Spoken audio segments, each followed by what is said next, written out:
জয় প্রভু চিন্তামণি।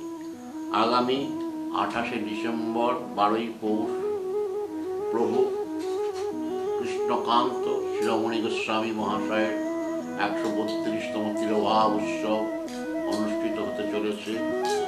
আমাদের প্রথম দিন প্রতিবারের মতন এবারও রক্তদান, স্বেচ্ছা রক্তদান শিবিরের আয়োজন করা হয়েছে এবং হসপিটালে ফলদান সেই অনুষ্ঠানও আছে।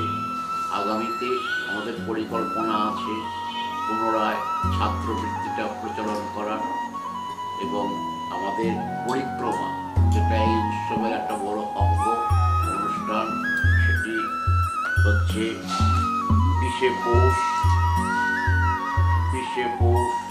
5ই জানুয়ারি। আপনাদের সকলের যোগদান কামনা করি। আসবেন, আপনাদের সকলের প্রচেষ্টাই সুন্দরভাবে এই উৎসব উদযাপিত